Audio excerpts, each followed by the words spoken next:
Nos chers amis américains. Pourquoi ce titre rempli d'ironie? Il part d'un simple constat. Depuis des décennies, et principalement après la Seconde Guerre mondiale, les Américains se sont déclarés, inventés comme les chevaliers des vertus démocratiques.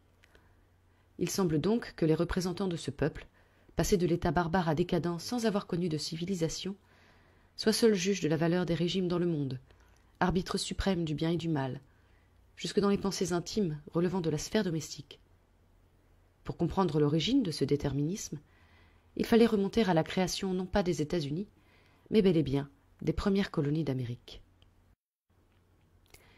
Comment ce peuple, qui n'a qu'une histoire de 2 siècles, est-il parvenu à contrôler la politique mondiale de nos jours? En quoi ces idées de liberté et d'égalité peuvent être considérées comme fallacieuses et iniques au vu des différents éléments de l'histoire, sciemment occultés par les élites depuis la création des États-Unis? Pourquoi ce pays est-il devenu le chantre du mondialisme, gouverné par des gens élus par personne, au nom des valeurs démocratiques? Cette modeste étude en appellera d'autres, c'est précisément l'espoir de ceux qui l'ont faite. Épisode 4. Du traité de Versailles au plan Marshall. Suite au traité de Versailles, véritable humiliation pour l'Allemagne, plusieurs autres traités sont signés.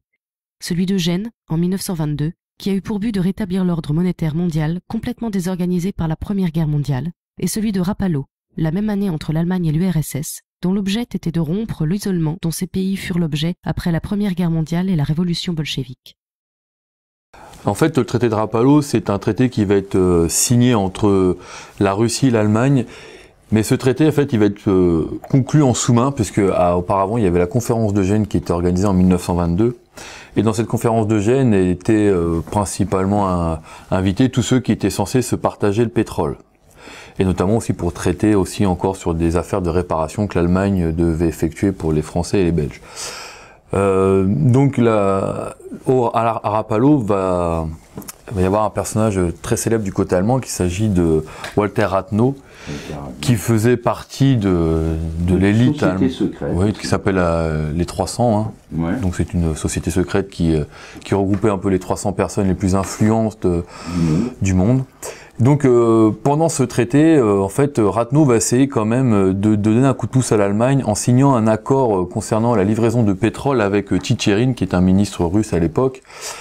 Et dans ce traité, on va essayer de signifier que, en fait, les Allemands, d'un côté, vont livrer tout ce qui est bien industriel et des brevets pour que la Russie puisse faire progresser son industrie.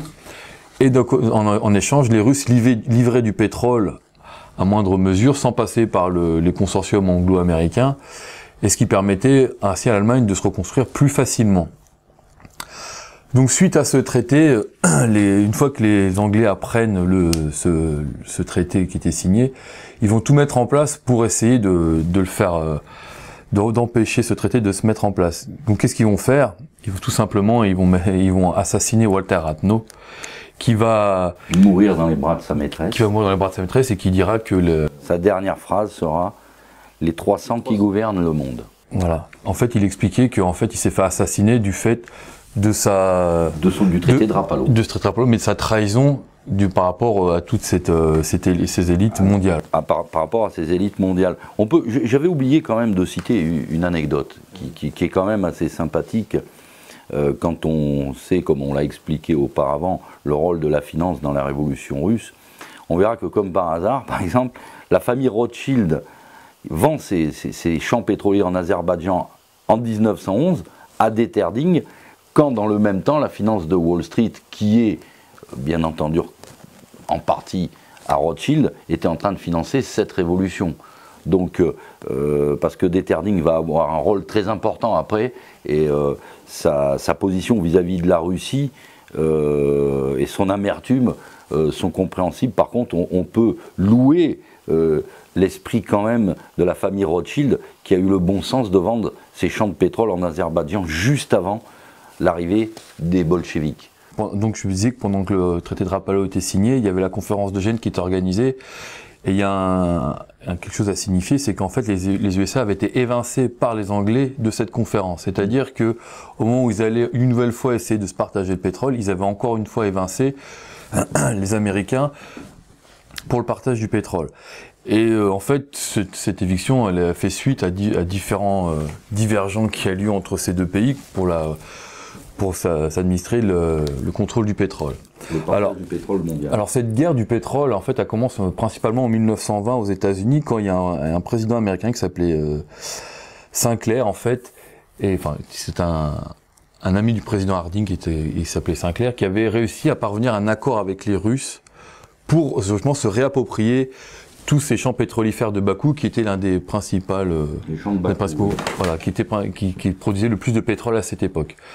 Donc quand les Anglais ont appris ça, notamment Deterding, qui lui voulait absolument s'approprier ces champs de pétrole, ils ont organisé toute une série de propagandes pour essayer d'évincer Sinclair et pour qu'ils arrêtent tout de suite cet accord. Et de cette suite, en fait, le président Harding, à l'époque, quand il l'arrêta de sa présidence, il mourut très peu de temps après. Il était assassiné pendant un dîner où il aurait mangé des mauvaises huîtres. Donc ça, c'est le début un peu de cette guerre qu'allaient se livrer les Américains et les Anglais. Ce qui va symboliser un peu cette guerre, et on va citer un homme, un Arménien qui s'appelle Gulbenkian, et qu'on appelle l'homme 5%, que tu l'as déjà cité tout à l'heure, ouais. Qui va être en fait à l'origine de cette guerre, parce que lui, il va pas se gêner pour passer d'un camp à l'autre, pour pouvoir déjà s'enrichir personnellement, parce que c'est un homme qui était amoureux de l'argent principalement, et qui en fait va tout départ être l'allié des Anglais, notamment de Deterding, où ils vont travailler ensemble pour essayer de s'approprier les maximums de champs pétrolifères. Et ce qui va contrarier l'amitié entre les deux hommes, c'est une histoire d'amour. C'est une histoire de femme. Voilà. Gulbenkian va tomber amoureux d'une fille d'émigrés russes, voilà, qui se trouve dans le même général russe, qui se trouvait dans le même hôtel que Gulbenkian habitait à Paris. Voilà. Et en fait, c'est Deterding qui va réussir à la séduire et donc il va piquer la femme que voulait Gulbenkian. Voilà. Donc suite à ça, Gulbenkian, ça va le mettre assez en rogne et il va tout faire justement maintenant pour contrer tous les plans anglais pour récupérer tous les différents champs pétroliers dans le monde. Et suite à ça, il y aura plusieurs batailles, notamment au Venezuela, où Gulbenkian va réussir à convaincre les dirigeants vénézuéliens de lui donner quelques concessions au niveau du pétrole. Et lui, ce qu'il va mettre en place, pour aussi récupérer ça, il va saboter plusieurs champs qui appartenaient aux Anglais à l'époque, et de cette façon, il va petit à petit réussir à prendre la place des Anglais.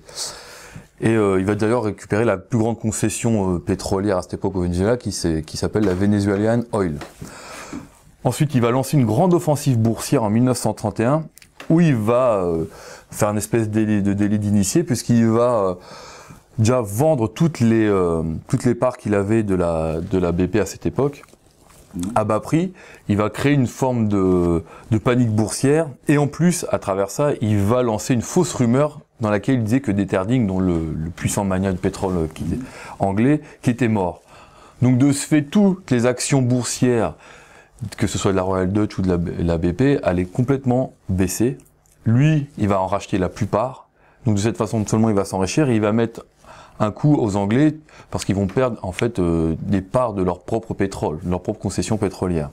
Ah, il agira de la même façon au Mexique. Quand il va déstabiliser un peu, il va financer des révolutions pour essayer de déstabiliser tout ce qui est les concessions pétrolières qu'il y avait au Mexique à cette époque et qui appartenaient également aux Anglais. Quand on pense que cet homme seul, quand même, avait la capacité financière d'attaquer des groupes comme British Petroleum, c'est pour dire la richesse qu'il représentait. Il faut avoir une puissance de feu financière extraordinaire. Et c'est là où c'est donc ce personnage, cet Arménien, qui est d'extraction modeste d'ailleurs, hein, au départ. Hein, ouais, ses parents là comme payer des études en Angleterre. Oui, mais c'est pas des gens fortunés. Hein. Bon, voilà. Et c'est là où, en fait, quelque part, les Américains auraient dû apprécier ce personnage, qui est un self-made man, et ce que prônent les Américains. Mais a priori, à la fin de sa vie, on va résumer, Gulbenkian, il était un peu haï de tout le monde. Hein. Il finira seul. Hein, il finira seul en Espagne, entouré de gardes du corps, dans un château avec des richesses au niveau des peintures, etc. quoi. Et on pense également, parce que les Turcs en ont beaucoup voulu à Gulbenkian quand même, Ils en ont énormément voulu. Il faut à l'origine aussi ce que j'ai cité tout à l'heure, des traités de Sèvres et traités de Lausanne, où l'Empire ottoman était dépecé d'une grande partie de ses territoires. Et sur ces territoires, il y avait bien évidemment des champs de pétrole. Même pour finir sur Gulbenkian, il avait comme aussi une idée assez fantastique, puisqu'il avait réussi à convaincre les dirigeants français de créer une concession latine en fait, dans lequel il allait réussir à fournir grâce au pétrole sud-américain l'Espagne, la France et l'Italie. Et de cette façon, il empêchait les Anglais de s'enrichir sur le dos de ces trois pays-là. Mais comme par hasard, ce projet fut mis à mal puisque celui qui était chargé de représenter Gulbenkian au niveau français, il est mort un peu de la même façon qu'Harding au cours d'un dîner. Voilà. Il est mort empoisonné, mais c'est le seul qui fut empoisonné. Bon. Dans ce dîner-là. Voilà. Ouais. Donc alors on pourrait continuer des heures. La seule chose qui est à signaler, c'est que malgré tout, malgré leur guerre pétrolière qui vont se livrer pendant quelques années, les Américains et les Anglais, ils vont quand même réussir à s'entendre. Et ils vont se rendre tous, à un moment donné, tous ces responsables pétroliers, ils vont se rendre en Écosse, dans un château, près de Achnacarry. Et ils vont décider en fait de créer le plus grand cartel du monde, où les plus grandes sociétés, qui soient British Petroleum ou les différentes Standard Oil, parce que ce qu'on n'a pas dit, c'est que Rockefeller avait été empêché d'avoir son trust, donc il avait divisé son entreprise, la Standard Oil de Jersey, Standard Oil de etc., etc. Donc toutes ces entreprises vont se réunir à Achnacarry et vont signer en 1928 un accord dit d'Achnacarry. Il est grand temps de s'entendre. Elle s'appelait la Royal Dutch Shell, la Standard Oil Company et l'Anglo-Persian. Aujourd'hui, Shell, Exxon et BP. Elles sont les plus grandes compagnies pétrolières du monde. Retour au château. Le Gotha du pétrole est à table. La réunion secrète peut commencer. Henry Deterding déclare « Il est temps d'exploiter fraternellement et le plus profitablement possible les ressources pétrolières mondiales. Zone d'exploitation, prix du transport, prix de vente, tout doit être partagé. » Au petit matin, l'accord est trouvé, un pacte secret est scellé, sans signature. Un cartel de pétroliers se prépare à dominer le monde. C'est en fait le début d'une longue histoire qui continue, quoi, hein. Au niveau des pétroles, ça y est, c'est la paix qui est signée, je veux dire, autour d'une fortune immense. Il y aura quelques guerres, mais bon, ils ne vont pas se tirer dans les pattes. Maintenant, ils vont dépecer. Et puis c'est en 1932 qu'on crée l'appellation les 7 sœurs, c'est-à-dire les 7 plus grandes. Voilà, c'est ça, les 7 plus grandes entreprises pétrolières dans le monde. Voilà, donc l'industrie, alors il est clair de toute façon aux yeux du monde à ce moment-là, donc quand on arrive dans les années 1922, que l'Amérique, les USA, donc, sont en train de devenir la première puissance industrielle mondiale. Les Allemands sont au tapis, les Anglais, de toute façon, ayant de gros intérêts à Wall Street, laissent monter. Et en même temps, ça permet d'entretenir une certaine confusion en faisant croire, par exemple, que l'Angleterre et l'Allemagne n'ont pas les mêmes buts et qui se retrouvent alliés dans une guerre, mais que les Américains n'auraient pas voulu la faire, alors qu'en fait, cette guerre et cette montée du nazisme qu'on va voir, quoi, a été magnifiquement orchestrée, d'une part par Wall Street. Alors tu peux donner le nom un petit peu de tous ces... Bon, bien sûr, Rockefeller en premier, qui crée avec I.G. Farben la Standard IG. On en parlera un petit peu après. On en parlera après. Cette montée d'Hitler, alors qui est carrément financée directement par John Deterding, qui sera remercié, vous le verrez. Document officiel. Un document, une copie de journal d'époque. Et de toute façon, on le sait très bien, quoi, parce que John Deterding mourra avant la déclaration de la Deuxième Guerre mondiale. Juste avant. Il doit mourir en 37 ou 36. Ouais. Enfin, voilà. De toute façon, à partir de 1936, Gulbenkian l'a fini de le ruiner. Suite justement à ce qu'il va... Gulbenkian va savoir les appointements que va avoir Deterding sur l'Allemagne nazie et il va lui expliquer quelque chose à Hitler, ce qui va complètement l'évincer de l'Allemagne. Et de cette façon, les Anglais vont dire à Deterding, stop, tu arrêtes là. Voilà. Donc, parce que en fait, Deterding était prêt à s'allier même avec le diable pour récupérer les pétroles de Bakou. Bah, de toute façon, ce qui restera toujours en travers de la gorge, c'est le fait que Gulbenkian l'ait empêché de récupérer les champs pétrolifères de Bakou et en Azerbaïdjan. Avant ce krach boursier de 29, les financiers qui sont des spécialistes maintenant, grâce à leur lien avec toutes les sociétés dites secrètes, les écoles, etc., les mouvements de pensée, ils sont co-sanguins maintenant dans le monde de ce qui a de l'importance. Et forcément, il va y avoir des alliances industrielles avec des futurs poulains. Il y a un poulain qui n'était pas trop connu à cette époque-là, qui s'appelait Hitler, qui était un peu un agitateur.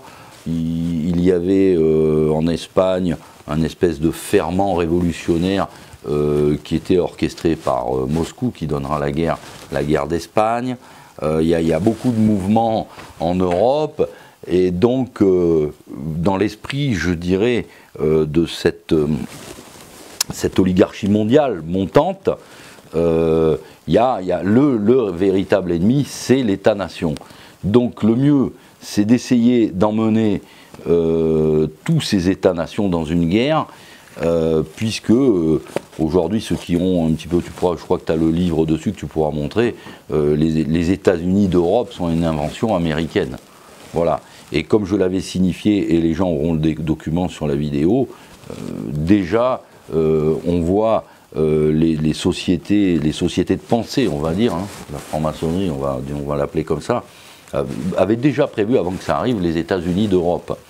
Pour faire les États-Unis d'Europe, eh bien, il faut refaire une guerre. Clairement, il faut refaire une guerre pour définitivement éradiquer ce qu'on va appeler le nationalisme socialiste allemand, pour éradiquer le fascisme italien. Le nationalisme espagnol était visé également, mais Franco aurait eu la bonne idée de garder sa neutralité, de réussir à garder sa neutralité.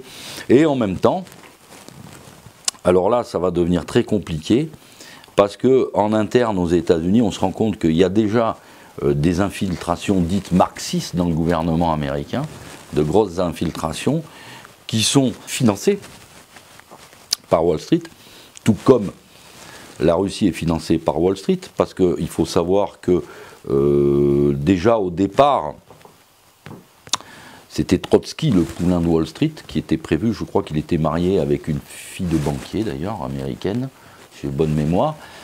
Donc tout ça, ça aurait permis de mettre en place un espèce de socialisme mondial, on va dire, modéré, homéopathique, tout à fait convenable, où les gens font ce qu'on leur demande de faire, tout simplement, quoi.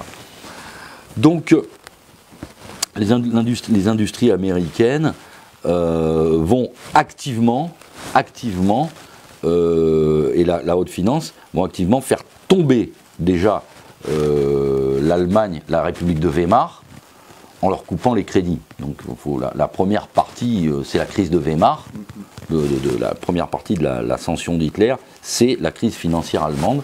Donc pour en revenir sur cette crise allemande, cette crise de Weimar, donc elle va commencer surtout après 1922 et après le meurtre de Walter Rathenau, qui était après le traité de Rapallo, qui était vraiment l'une des dernières chances pour que l'Allemagne puisse se relever de la guerre et puis de toutes les réparations qui devaient être données aux vainqueurs français.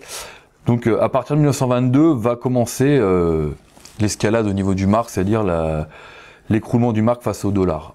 Je vous donne quelques chiffres parce que pour comprendre à la vitesse où ça va s'écrouler. Donc en juillet 1922, le mark il vaut à 1 dollar, ce correspond à 493 marks. Donc première réaction de la Banque nationale allemande, c'est de augmenter la masse monétaire pour éviter l'inflation. Seulement, à cause de ça, en décembre, toujours 1922, 1 dollar vaut 7592 marks. Donc l'escalade se poursuit dès début donc suite à ça, les Allemands ne peuvent pas rembourser les réparations dues à la France. C'est pour ça que les Français vont envahir la Ruhr. Et le fait qu'ils envahissent la Ruhr, ça coupe l'une des régions les plus riches d'Allemagne au niveau économique, au niveau industriel. À savoir, juste pour l'anecdote, que les Anglais, au niveau international, ont condamné cet envahissement, alors qu'ils ont forcé les Français à le faire quand même. Il dit payez-vous sur la bête. Voilà, laissez-vous aller au niveau international. Non, on conteste ce fait-là. Donc les Allemands vont refuser de travailler pour les Français, donc ce qui va engendrer encore une fois une chute de l'économie qui va vraiment complètement dégringoler. Donc une nouvelle fois, la Reichsbank va faire tourner la planche à billets, et en janvier 1923, $1 s'échange contre 180 000 marques. On continue, en juillet c'est 350 000 marques, en août 4 620 000 marques, et le 15 novembre 4 milliards 200, c'est 4 000 milliards 200. Donc on en arrive à des chiffres qui ne veulent plus rien dire. C'est très simple, le krach de Weimar, à la fin, les gens se chauffaient avec des billets de banque, ça coûtait moins cher que du bois. Puis les célèbres images d'une femme qui va chercher son pain avec une brouette remplie de marques. Voilà. Alors, il faut rappeler qu'est-ce que c'est un krach monétaire. C'est tout simplement, d'abord, il y a le fait de l'impression monétaire, mais il y a surtout la perte totale de la confiance de la monnaie dans les gens qui, immédiatement qu'ils ont de l'argent, veulent le transformer en quelque chose de tangible. Voilà, c'est l'histoire du krach de Weimar. Il perd quotidiennement sa valeur, et qui fait également que les gens se faisaient payer à la demi-journée, parce qu'une demi-journée plus tard, ça coûtait plus cher. Voilà ce qui s'est passé pendant ce krach qui a été magnifiquement orchestré, il faut le dire quand même, par les Anglais. Ils avaient coupé tous les crédits à ce moment-là pour les Allemands. On avait supprimé l'aide à la Reichsbank. Donc de ce fait, l'économie détruite, vie sociale détruite, niveau de vie complètement anéanti. Les classes moyennes qui faisaient la force de l'Allemagne avant la Première Guerre mondiale, il n'y en a plus du tout. Et de ce fait-là, il y a les Américains qui vont entrer en jeu à ce moment-là. Ils vont essayer d'introduire 2 plans d'aide pour aider les Allemands. Donc ces deux plans ont un nom, le plan Dawes, le premier, et le plan Young qui arrivera un peu après. Donc en 1924, Dawes, qui est un représentant de la banque Morgan, qui assiste aussi à la commission des réparations en Europe, va proposer à l'Allemagne de lui prêter de l'argent. C'est-à-dire que les Allemands qui sont déjà endettés, on leur reprête de l'argent de cette façon, soi-disant pour mieux répartir leurs dettes, pour mieux répartir leurs crédits, mais de cette façon, on tire les ficelles. C'est plus simple. Et en plus, à ce moment-là, il y a un personnage qui va entrer en jeu, il s'agit de Sacht. Donc c'est un personnage qui entretient des liens assez étroits avec Norman, qui est le président de la Banque nationale d'Angleterre à cette époque, et qui va permettre petit à petit, on va le voir, qui va créer des liens entre tous ces banquiers qui viennent de Wall Street et de la City avec Hitler. D'accord, Sacht a un peu des idées de... Ils jouent un poulain. Ils sont en train de miser un peu leur... Voilà, ils jouent un poulain, et en fait, au même titre... Alors, parce qu'on sait donc Hitler, dans son ascension, a été beaucoup aidé par Detterding. Bon, il y avait un but clair et net. Il voulait que les Allemands sautent à la gorge des Russes et fassent tomber le régime et récupérer le pétrole. Les Américains, eux, ils ont un autre pragmatisme, c'est qu'en fait, ils disent, après tout, l'argent n'a pas d'odeur, on a tout cassé là-bas, il y a un bon business à faire. Et donc, tout Wall Street va commencer à jouer Hitler. Une grande partie de Wall Street dit on joue Hitler. Alors qu'Hitler a déjà écrit Mein Kampf, son manifeste. Enfin, on ne sait pas trop si c'est lui qui l'a écrit. En fait, on connaît Mein Kampf. Voilà, on connaît Mein Kampf, mais ça ne pose aucun problème. À ce moment-là, les plus grands noms, la famille Bush d'ailleurs aussi, Prescott Bush, après il y aura Ford qui va jouer avec lui, bien entendu Rockefeller, et bien d'autres encore que tu peux citer. On poursuit donc grâce au plan Dawes et Young, en plus il y a des émissaires américains qui sont présents continuellement sur le plan, sur le territoire allemand pour s'assurer du remboursement des intérêts qu'ils vont prêter aux Allemands. D'accord. Donc il y a quelque chose qui est caché, qui est le plus important, c'est que le plan Dawes et Young vont permettre de financer aussi la fusion entre IG Farben et puis, alors c'est un nom allemand, je suis désolé pour la prononciation, c'est Vereinigungswerk, donc c'est ce qui va permettre de créer l'un des plus grands cartels au monde qui font un peu de tout, voilà, principalement chimique, et qui vont être les principaux financiers d'Hitler. Alors, ce qui va permettre aussi cette fusion, enfin cette fusion, oui, entre ces deux consortiums, qui va permettre quand même, IG Farben à cette époque-là devient l'une des industries les plus puissantes au monde. Hein. C'est bien qu'il faut se rendre compte de ça, c'est que grâce au financement de Wall Street, ils vont créer un monstre énorme.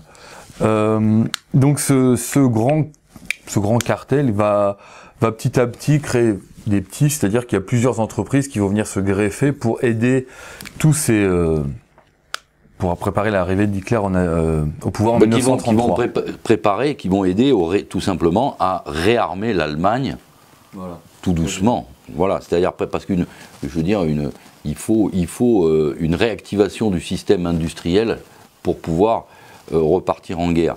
Et ils ont commencé par remonter d'abord le cartel chimique, on va dire, IG Farben, et après ils vont faire monter Hitler, qui lui va remonter toute l'industrie sidérurgique, etc., qui va lui permettre. IG Farben, c'était, on appelait ça l'État dans l'État. Ouais. C'était tellement important que ça prenait vraiment une place considérable.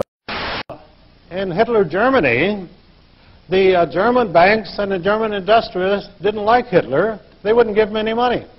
So the Rothschilds had to have the Bank of England finance the Nazi movement. And at the end of the war, when they tried the Nazi so-called war criminals, they never touched the bankers who had the Baron Schroeder, and one of the members was a director of the Bank of England, and they were never indicted. They were quietly released, and the people that they indicted and tried at Nuremberg, of course, were the figureheads. But the real powers behind World War II and the Nazi Party were never tried, and have never been tried to this day. Pour continuer sur ces entreprises qui ont financé Hitler, on va citer, hein, dans les chars allemands, ils vont être construits par Opel. Seulement à cette époque, Opel, ça appartient à General Motors. Donc General Motors qui appartient également à Ford. Cet investissement de General Motors en Allemagne va permettre ainsi à construire de nombreuses usines qui vont non seulement construire des chars, des camions, un peu de voitures, bien sûr, la célèbre Coccinelle, voilà, merci. Et de cette façon, tous les bénéfices réalisés par cette entreprise vont être injectés une partie va être injectée dans le parti nazi. D'ailleurs, Henry Ford fut décoré par les nazis pour service rendu à la nation. Voilà, comme Deterding. Exactement. Ensuite, on va citer quand même la Standard Oil qui va être l'une des plus importantes, parce que quand même pour financer tout ça et pour préparer une guerre, il faut bien sûr à cette époque-là du pétrole. En Allemagne, il n'existe pas de champ de pétrole, hein. Donc la Standard Oil de New Jersey principalement va se mettre à disposition IG Farben, et vont créer un joint venture qui s'appelle Standard IG. Standard IG, c'est ça. Alors, ce qui va permettre notamment, c'est la création d'un pétrole un peu artificiel, c'est-à-dire on va créer du pétrole à partir du charbon.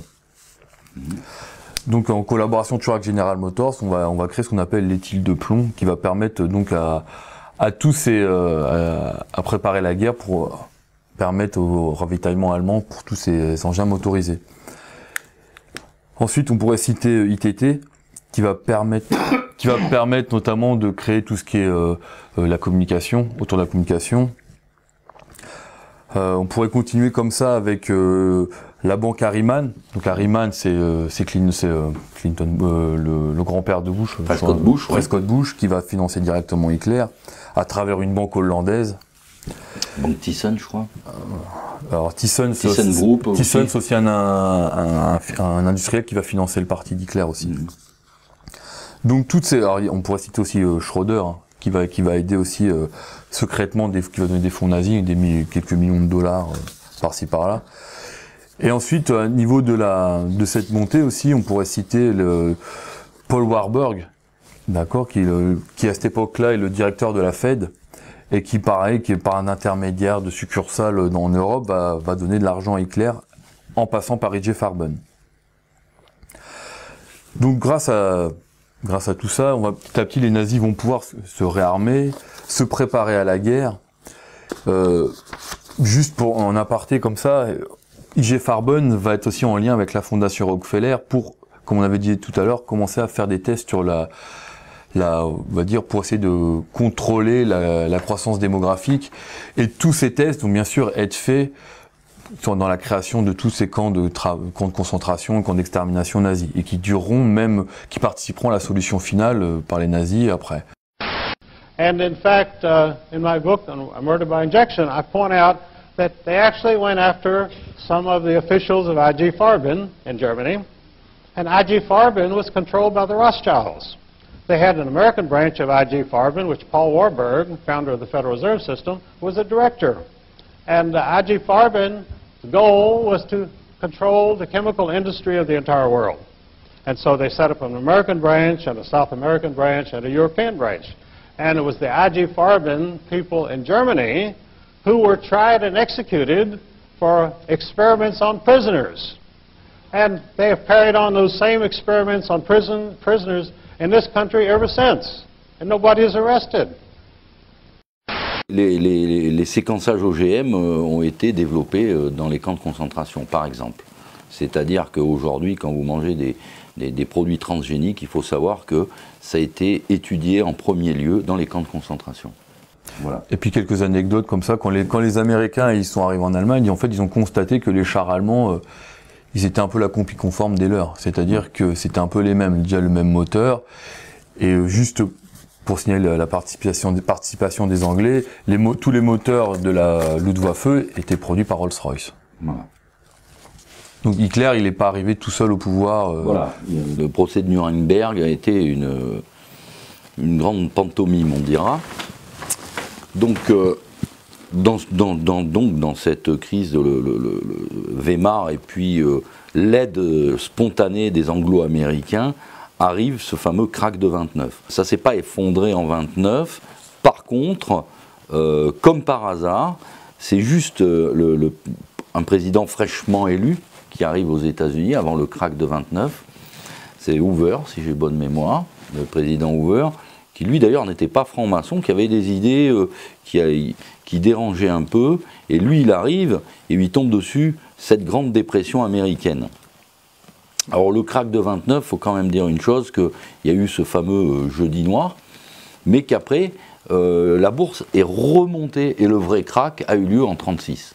C'est un crack qui a à peu près les mêmes origines, c'est-à-dire de l'argent prêté qui n'existe pas. C'est une pratique courante et dont on peut se demander si elle n'est pas un petit peu organisée, parce que dans ce genre de crack, curieusement, on ne voit aucune de ces grands barons tomber. Ils ne tombent pas, eux, dans les grands cracks. Il y a les petits, les deuxièmes couteaux, qui se cassent la figure, mais pas les grands. Mais la plupart ont eu la présence d'esprit de vendre avant. Voilà. Et c'est à ce moment-là que la Deuxième Guerre mondiale va pouvoir occuper ses petites mains à construire, je veux dire, cette immense armada que fabriqueront les Américains en très peu de temps. Les gens devraient peut-être se demander, mais comment les Américains, ce peuple pacifique, a pu créer cet armement en si peu de temps. Surtout que comme avant la Première Guerre mondiale, il y avait des décrets isolationnistes qui avaient été mis en place par Roosevelt, qui étaient censés éviter aux Américains d'intervenir sur une politique extérieure, et notamment en Europe. Voilà. Donc officiellement, ils sont neutres, mais officieusement, eux, ils sont prêts. Donc l'Allemagne, bon, on ne va pas s'étendre longtemps, on ne va pas raconter la Deuxième Guerre mondiale, les accords de Munich, etc., parce que ça serait trop long, et puis c'est pas trop dans nos chers amis américains. Eux, les Américains, ils ont la fameuse politique isolationniste, ils ont la crise, la Grande Dépression, et surtout, finalement, d'être neutre, ça leur permet de vendre leur business des deux côtés, encore une fois. Alors, ce coup-ci, un coup c'est les Anglais qui jouent ça, là ce coup-ci c'est carrément la finance américaine qui finance tout le monde. Mais bon, on a beaucoup de chômeurs, on a ce qu'on appelle donc la Grande Dépression. Ça serait bien de refaire partir l'industrie, et à ce moment, opportunément, les Japonais attaquent à Pearl Harbor. Quelle surprise! On ne reviendra pas sur le sujet. Beaucoup de gens ont dit, comme par hasard, il y avait certains bateaux, mais les plus vieux, ils avaient été détectés. Il était évident que les États-Unis avaient obligé les Japonais à se mettre en guerre à travers quelques boycotts qu'ils avaient imposés aux Japonais quand même. Hein. Malgré tout, Rockefeller fournissait quand même du pétrole au Japon. Parce qu'au pareil, au Japon, il n'y a pas beaucoup de pétrole. Hein. Non, même en creusant profond, ça... non, à la limite, ils vont trouver une faille sismique. Je veux dire, la moitié de l'île va se casser la gueule, mais il n'y aura pas de pétrole. Donc, comme par hasard, ces pauvres Américains se font horriblement agresser. Bon, sur Pearl Harbor, hein, comme disait Brzezinski avant le 11 septembre, il nous faudrait un autre Pearl Harbor. Donc, Pearl Harbor, voilà, ça y est, les Américains. Alors, on avait obligé également les Japonais à s'allier avec les Allemands, bien entendu, opportunément. Ce qui fait que du coup, l'Allemagne rentre. Alors que pendant ce temps-là, il y avait un émissaire japonais, un ministre qui était parti en Angleterre pour voir s'il était possible de créer quelque chose. Oui. C'était refusé, il est parti directement en Allemagne. Voilà. C'est par ce système, encore une fois, de sanctions économiques que les Américains obligent les Japonais à les attaquer, bien entendu. Donc l'attaque de Pearl Harbor, tu me redonnes la date ? 7 décembre 1941. 7 décembre 1941. L'Allemagne, l'Amérique rentre en guerre contre l'Allemagne et contre le Japon. Et là, quand on voit que déjà, parce que le premier débarquement américain a lieu quand même sur les côtes d'Afrique du Nord, a lieu en Italie, et en même temps, ils tiennent en face d'eux la guerre dans tout le Pacifique. Parce que le théâtre des opérations de la guerre américano-japonaise est immense. Donc c'est une armada qu'ont produit les Américains à une vitesse.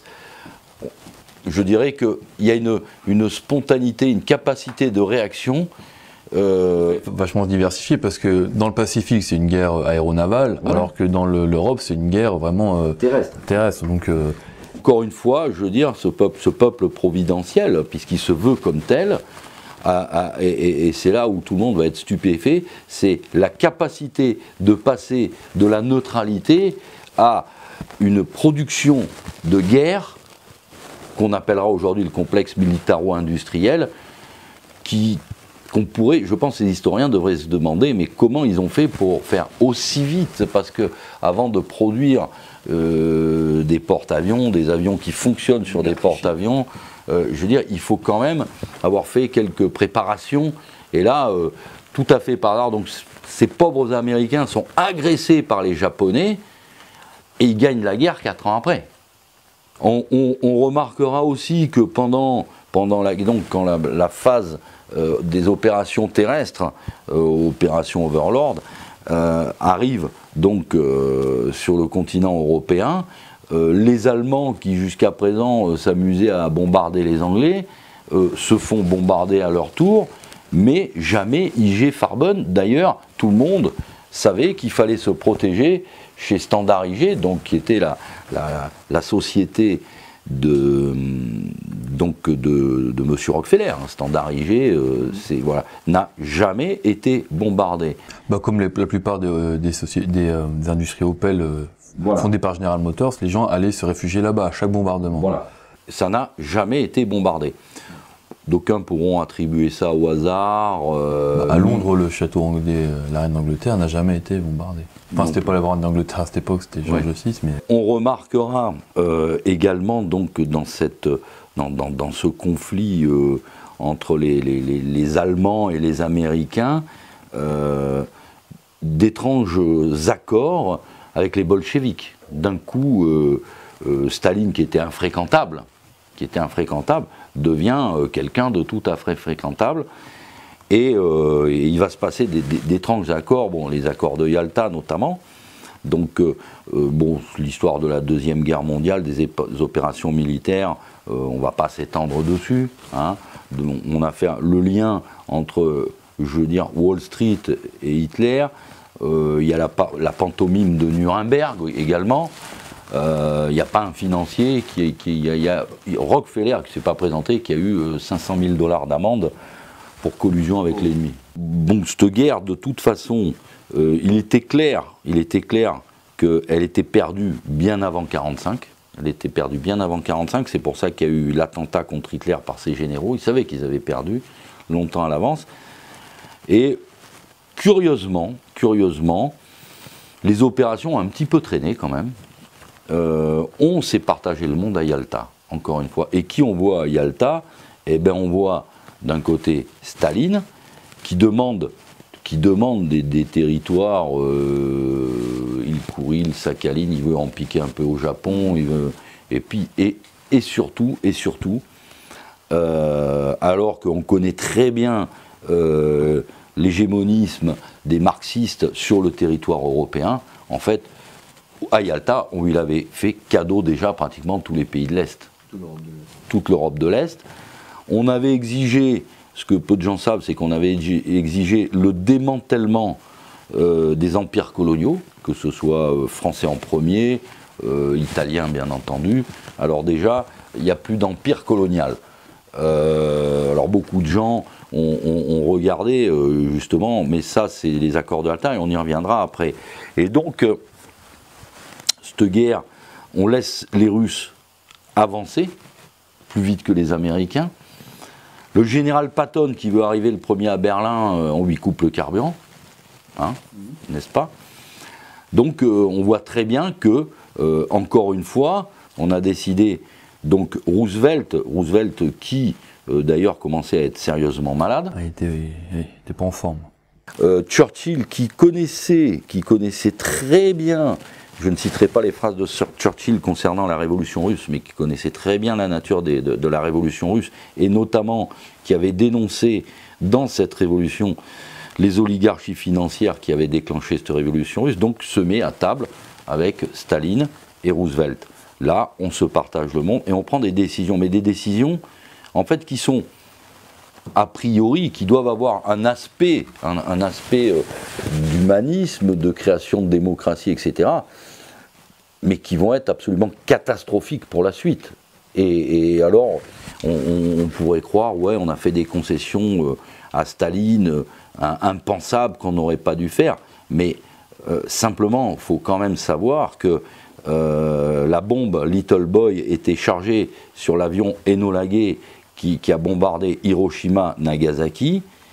Les Russes n'avaient pas tiré un coup de fusil, qu'ils avaient déjà obtenu des concessions territoriales sur le Japon dans une guerre qu'ils n'ont même pas faite contre le Japon. Il y a l'affaire Lanlise qui est assez connue, où un major américain qui ne faisait plus la guerre mais qui était chargé de relations avec les Russes notamment, un jour se rend compte que dans ce qu'il livrait, il y avait l'arsenal militaire, mais il y avait aussi quelques plans qui traînaient, et notamment des plans concernant les travaux de l'atome qui avaient été réalisés par les Américains. Oui. Et ce major, on lui a clairement fait savoir qu'il valait mieux qu'il se taise, qu'on lui avait rien demandé, et que ce qui se passait entre l'élite américaine et russe ne le regardait pas. On en arrive donc à la fin de cette guerre, où une somme de hasard fait que on va se retrouver après donc Nuremberg, où on aura écrasé la bête immonde. On va se retrouver devant un après Yalta qui va être tout simplement d'abord la création de l'ONU, les accords de Bretton Woods, la création, encore une fois, d'organismes qui démontreront leur capacité de nuisance, tels le FMI, tels la Banque mondiale, le GATT, l'OCDE, ils ont créé des tas d'organismes, l'UNICEF, il y a plus bon, après, mais bon, ça fait partie. Ça fait partie de. Alors toute cette liste, je dirais, de soi-disant puissances politico-financières, soi-disant neutres, mais qui, comme par hasard, vont toujours aller dans le sens des oligarchies financières. Alors, certains diront, ouais, ça va dans le sens des Américains, mais là, l'Amérique est-elle encore l'Amérique à ce moment-là?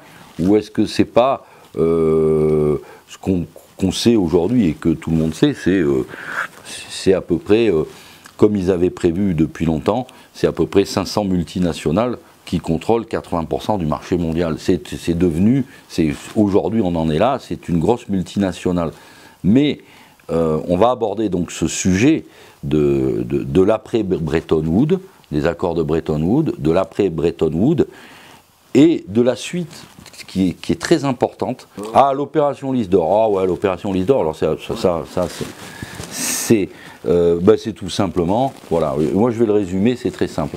On sait que pendant 15-20 ans, le Japon a pillé toute l'Asie du Sud-Est, a massacré, dont le massacre de Nankin, etc. Disons qu'ils avaient créé une espèce de milice qui était sous les ordres du fils de Hirohito, qui s'appelait Shishibu, je crois, Ouais. et qui était chargé de piller l'or partout en Asie, c'est-à-dire tout ce qu'ils avaient attaqué et gagné comme guerre, ils étaient chargés de piller tout l'or. Alors à travers on parle de milice parce qu'en fait la majorité qui composait cette milice c'était des yakuza quand même. Il y avait une collusion entre le pouvoir Hirohito plus les yakuza japonais. Et donc ils étaient plus ou moins chargés de rapatrier toute l'or qu'ils trouvaient. Et il l'avait plus ou moins réuni dans différentes îles dans le Pacifique, principalement dans les Philippines. Voilà, alors bon, c'est ce qu'on a appelé l'opération Lys d'Or. Alors on va simplement... Voilà, opération Lys d'Or. Ah, opération Lys d'Or, où on voit donc MacArthur et Hirohito. Et là, je vais juste donner un détail pour que vous compreniez. C'est que, en fait, il y a d'abord un fonds qui a été créé, c'est le Black Eagle Trust, qui est chargé donc de blanchir cet or. Donc cet or qui a été récupéré, on le sait, on en finit dans des banques internationales, Citibank, la Chase, la Hong Kong, Shanghai, HSBC, quoi, l'Union des banques suisses. Et alors, il y a un phénomène extraordinaire, c'est qu'il y avait un compte joint secret à la Sanwa Bank au Japon, au nom du général MacArthur et de son vieil adversaire Hirohito. Un compte qui en 1982, sachant qu'en 1982, l'or ne rapportait pas d'intérêt, hein, et ben ce compte-là, lui, il offrait $1 milliard d'intérêt par an. Bon, l'histoire ne dit pas combien il y avait d'or sur ce compte. Et c'est qu'une banque, ça. Ce qu'il faut expliquer pourquoi MacArthur, quand le Japon perd la guerre, il est chargé d'administrer toute l'île. Voilà, c'est l'administrateur. Hein. Voilà. C'est une sorte de gouverneur à l'ancienne quand les premiers colons sont arrivés en Amérique. Voilà, donc dans ce livre, on vous donne tous les détails de cette opération. Poursuivre, ce livre il est intéressant parce qu'il montre aussi à quoi servit l'or qu'ont récupéré les Américains. On sait qu'une partie du financement de la guerre froide a été réalisée grâce aux magots. Une partie, mais pas tout. C'est une manière de justification à la sauce américaine. En fait, ça a financé toutes les opérations secrètes de la CIA. Oui. Voilà. C'était un des... Et ça a financé également la campagne de certains présidents des États-Unis. Il faut le savoir également. En 1951, il y a donc le procès de Tokyo, hein, qui est un peu le corollaire de ce qui s'est passé à Nuremberg. Et durant ce procès, la finalité, dans l'article 14, on explique que le Japon n'a plus les ressources nécessaires pour dédommager toutes les victimes de la guerre. C'est-à-dire que les Allemands, ils ont quand même fait des dédommagements importants, On sait principalement. Ils en payent encore. Ils en payent encore. Eux, les Japonais, non. Ils n'avaient pas de ressources nécessaires. C'est-à-dire que tout ce qu'ils ont pillé, qui a été récupéré par les Américains, tout ça a été mis au secret et ça n'a jamais existé. Il y a juste au printemps 2000, au Congrès des États-Unis, on a voté le Japanese Imperial Army Disclosure Act, qui normalement était censé déclassifier tous les documents qui étaient liés à cette Seconde Guerre mondiale et notamment à l'intervention américaine au Japon. Et un peu comme par hasard, de la même façon que les Allemands, avant le procès de Nuremberg, avaient brûlé quelques documents, on en trouve quelques traces, mais pas suffisamment pour dire que le Japon aurait pu rembourser certains dégâts qu'ils avaient commis. Voilà. Sans parler de toutes les tueries qu'ils avaient effectuées. Et ce plan Marshall, il est important parce qu'il va quand même asseoir la domination financière et pétrolière de tous, des Seven Sisters notamment, qui va permettre donc de ces conglomérats, de ces cartels, de vraiment de contrôler la reconstruction européenne. Alors comment ça se passe? Très simplement. Les Américains donc vont nous prêter de l'argent à travers ce plan Marshall, quelques milliards de dollars. illimité, tout ce qu'on veut. Seulement, ce qu'il y a derrière, dans ces accords qui étaient signés, qui ne sont pas forcément très connus, c'est que les Européens qui bénéficiaient de ce plan Marshall devaient absolument racheter le pétrole aux sociétés américaines et un peu anglaises. Les Anglais ils se sont un peu fait léser sur ce coup-là, mais bon, ils en ont pas à profiter, peu importe. Donc ce qui signifie bien qu'en fait, une nouvelle fois, on crée une dette qui est censée financer tous les principales familles qui détiennent tous ces conglomérats. Et de cette façon, une nouvelle fois, on assoit son pouvoir économique et financier. Et de cette façon, le politique... On crée un asservissement par la dette. Voilà. Et de nouvelle fois, le politique n'a plus grand-chose à voir à ce niveau-là. C'est-à-dire que après la Seconde Guerre mondiale, c'est là qu'on va commencer à comprendre, certains ont commencé à comprendre que désormais, c'est l'économie qui dirige le monde. Les politiques, ils sont là pour écouter et obéir. Le plan Marshall imposera à l'Europe les produits et la culture américains contre une aide à la reconstruction, une mise sous tutelle qui perdure aujourd'hui encore.